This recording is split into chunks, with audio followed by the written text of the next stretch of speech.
Hello and welcome to Moneylife News and Views. I'm Debashis Basu. As we get closer to the final stages of the 2024 general election, we are being told that plans for Modi 3.0 are all ready. It's going to be absolutely fantastic set of plans and programs to be implemented in his third term. While expectations among his fans are really high that Mr. Modi will put India on a completely different footing or an orbit, I would say had not even finished Modi 2.0. We are really in 1.5 now, given the series of ineffective policies, poor governance, and at least one disastrous, irrational action that has characterized Modi's past 10 years. Indeed, as public memory is very short, let me remind them that for most of the first 7 years, that's well into 2020, the government was struggling to show even a glimpse of its much touted development model.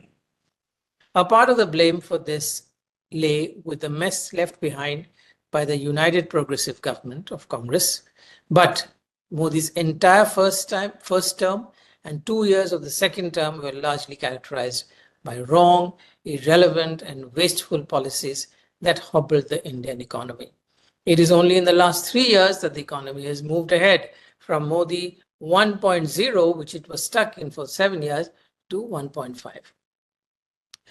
One of the reasons for the long period of economic sluggishness for the first 7 years was the shock delivered by the government itself, the decision to demonetize 85% of currency.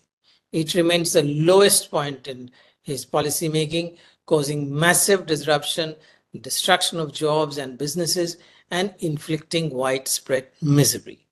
By 2019, the combined impact of demonetization, the ham-handed and rushed introduction of the goods and services tax, reduced purchasing power, especially among the poor, and lack of capital spending meant that the economy was in dire straits.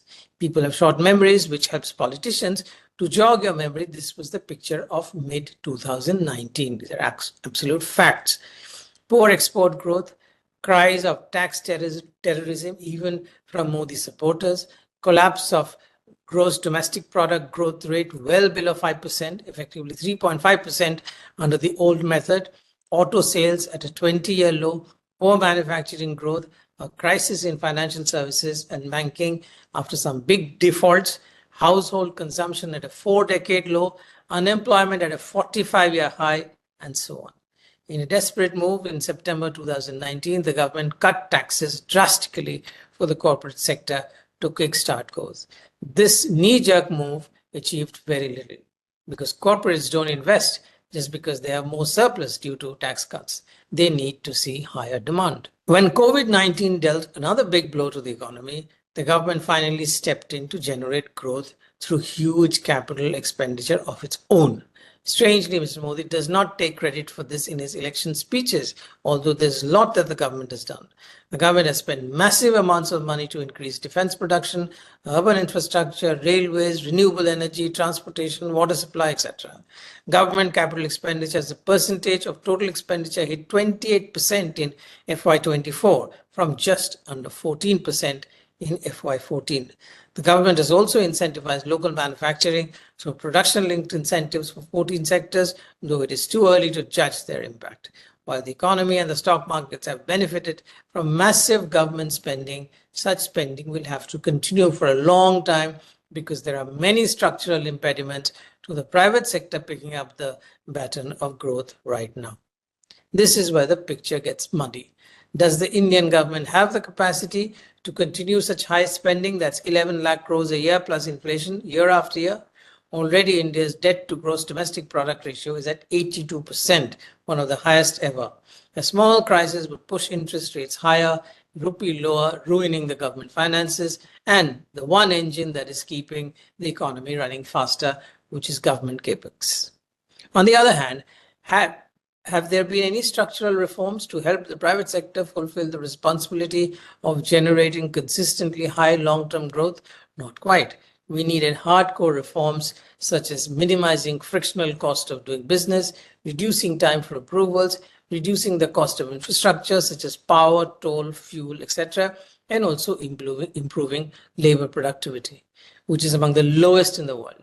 This ought to be supported by soft reforms such as fair and speedier justice system and a drastic elimination of corruption.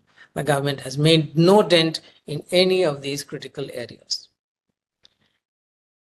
One of the key points I mentioned above is corruption. Remember, development is not the only thing that the Bharatiya Janata Party had promised. The primary appeal of Mr. Narendra Modi in the run-up to the general elections of 2014 was his war cry against corruption of the UPA period. Demonetization promised to end corruption, a peculiar logic accepted even by financial experts, but it was a disaster. Not even Modi fans can claim that corruption and generation of fresh black money has been curbed. Indeed, over the last few years, the BJP has welcomed shady characters from other parties, many of whom had corruption cases dropped against them after they joined BJP. A party that was dubbed National Corruption Party by Mr. Modi is now BJP's alliance partner in Maharashtra. Many economists don't think that corruption is an important factor in economic growth, but high corruption creates wrong economic incentives, leads to a higher cost economy, saps productivity, and ultimately shows up in inflation, weak currency, higher interest rates, and reduced consumption.